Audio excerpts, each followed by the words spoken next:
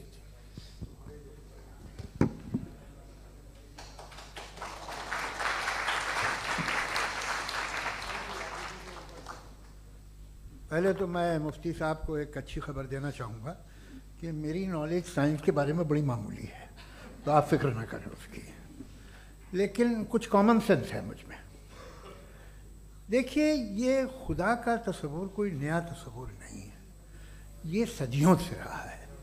یہ کچھ ریلیجن 3000 سال پرانے ہوں گے, 4000 سال پرانے ہوں گے, لیکن انسان کوئی 10,000 12,000 سال سے ایگزسٹ کرتا ہے ہومو سیپین کی شکل میں, اور ہمیشہ کچھ نہ کچھ مذہب رہے.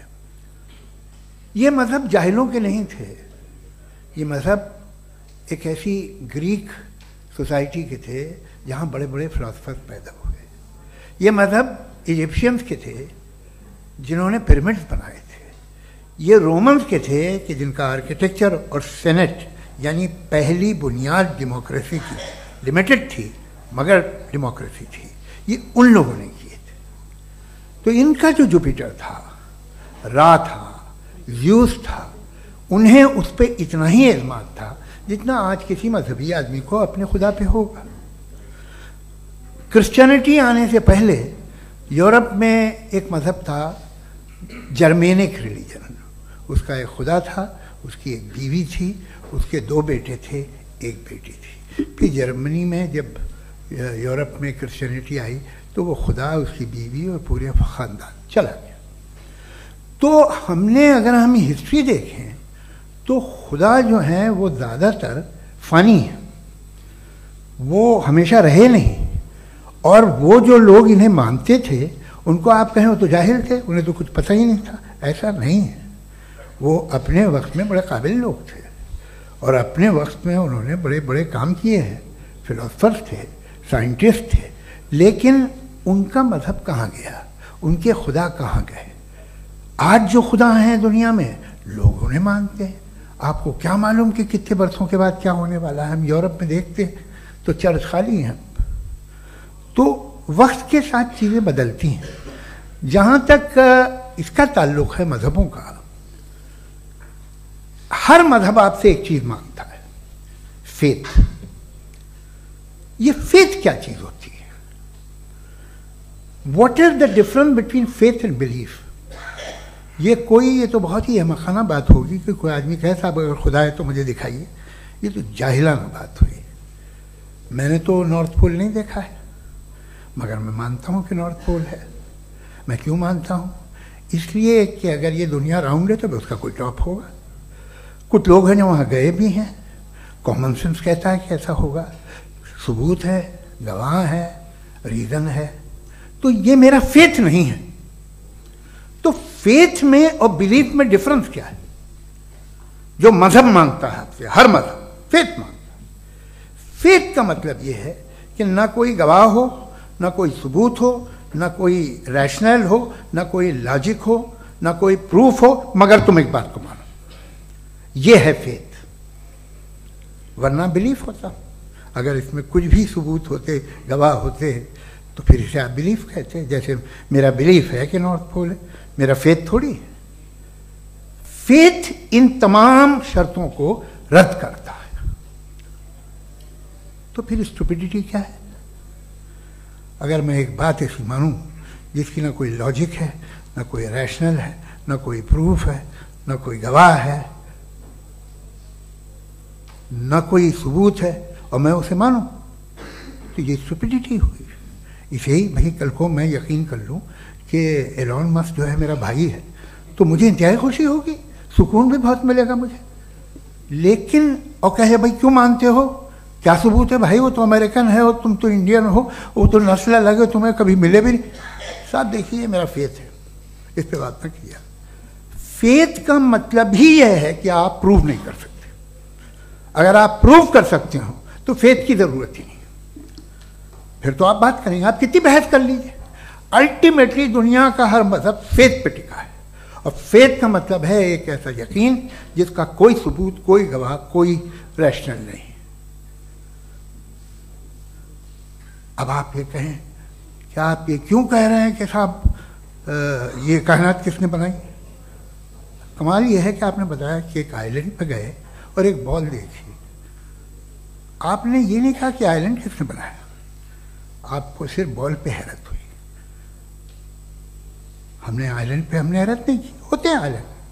اسی طرح یہ آئلینڈ ہے، ستارے، یہ گیلیکسیز، یہ سب آئلینڈ ہیں، خلا میں. ہم انہیں ٹیکن فار گرانٹیڈ لیتے ہیں، ہم پوچھتے نہیں کس نے بنائے. آپ نے جزیرے کے بارے میں بھی نہیں پوچھا ہے. میری پیدائش کیسے ہوئی؟ کیا میں پلانڈ پیدا ہوا تھا؟ I was planned to be born, یا ایک لکی اسپرم تھا جو کسی ایگ سے چپک گیا؟ میری پیدائش رینڈم. اور انصاف جسے آپ کہتے ہیں، انصاف کا تو نیچر سے کوئی واسطہ ہی نہیں. جو آپ کہتے ہیں کہ ایک دن انصاف ملے گا، انصاف از اے ہیومن کانسیپٹ.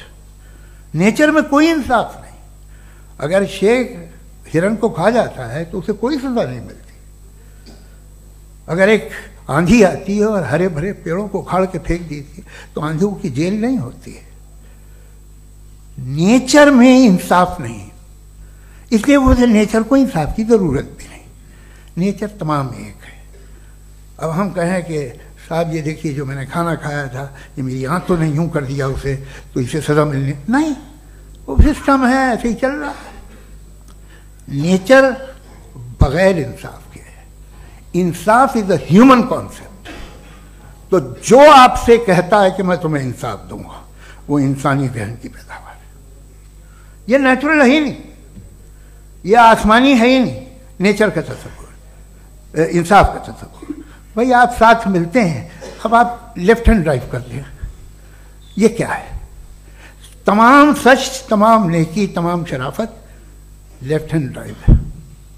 ورنہ کیا ہوگا؟ یا تو آپ کیوس کر دیں گے، آپ کا ایکسیڈنٹ ہو جائے گا، یا آپ کسی کو مار دیں گے، یا ٹریفک جام ہو جائے گا. جھوٹ، بےایمانی، رشوت خوری، یہ تمام جو ہے driving on the wrong side ہے. اس کے اوپر کچھ نہیں. یہ تو ہم نے بنایا، جیسے ہم نے لیفٹ ہینڈ ڈرائیو بنائی ہے. یہ کانسیپٹ آف انصاف جو ہے یہ ہمارا ہے، اس کا نیچر سے کوئی واسطہ نہیں. شیر کھا جاتا ہے ہرن کو، اسے جیل ہوتی ہے کیا؟ کچھ بھی نہیں ہے ہی نہیں. تو یہ جو دنیا کے ریلیجن پرومس کرتے ہیں آپ سے انصاف، اسی سے معلوم ہوتا ہے کہ یہ مین میڈ ہے. یہ تصور کہیں اور کا ہے ہی نہیں. جو نیچر ہے، کچھ لوگ کہتے ہیں نیچر ہی خدا ہے، تو نیچر میں تو انصاف نہیں کہیں. اور آپ وعدہ کر رہے ہیں کہ تمہیں مرنے کے بعد انصاف ملے گا. مجھے اگر ملے گا تو میں بہت خوش ہوں گا، لیکن میں یقین نہیں کر پاتا ہوں، اس لیے کہ میں فیتھ نہیں پیدا کر سکتا. The very fact that religions demand faith, اس کا مطلب ہے کہ ان کے پاس جسٹیفیکیشن نہیں ہے. اچھا صاحب، پھر ریلیجن اگر ماڈریشن میں ہے، کوئی سا بھی نہیں، وہ آپ میں کچھ خوبیاں بھی پیدا کرتا ہوگا. دیکھیے اس سے یہ فائدہ ہے، وہ فائدہ ہے. الکوہل جو ہے وہ زیادہ تر دواؤں میں یوز ہوتی ہے. اور ایک سروے کیا گیا تھا امریکہ میں کہ لانجیٹیوٹی کن لوگوں کی ہے. تو ایک طرف وہ لوگ تھے جو شراب پیتے ہی نہیں تھے، اور ایک طرف وہ تھے جو ایک بوتل شراب روز پیتے تھے. سب سے زیادہ لمبی عمر ان کی ہے جو 2 پیگ ناپ کے شراب پیتے اور کھانا کھاتے ہیں. مگر ہم شراب کو برا سمجھتے ہیں، میں بھی برا سمجھتا ہوں. کیوں؟ ایسا ہوتا نہیں. کچھ چیزوں میں عادت ہوتی ہے کہ وہ بڑھتی ہے. آج تک میں ایک آدمی دودھ پیتا ہے، آپ 10 سال بعد بھی ملیں گے تو ایک ہی گلاس پیتا ہوگا. ایسا نہیں ہوتا، صبح سے دودھ پیتا رہتا ہے. ملکوہلک میں نے نہیں دیکھے، الکوہلک ہوتے ہیں. یہ ٹینڈنسی ہے مذہب کی کہ وہ بڑھتا ہے، جیسے کینسر بڑھتا ہے، جیسے شراب بڑھتی ہے. کچھ لوگ ہوں گے جو اسے صحیح طرح سے یوز کرتے. مجھے یقین ہے کہ ہمارے مفتی صاحب بھی ان میں سے ایک ہیں. ان سے بہت خوشی ہوئی مجھے ان سے مل کے. لیکن کتنے لوگ ہیں کہ آج آپ دیکھتے ہیں دنیا میں جو تباہیاں ہیں ان میں کتنا ہاتھ ہے ان لوگوں کا جو بلیور. کہتے تھا مذہب یہ نہیں کہتا، نہ کہتا ہوگا،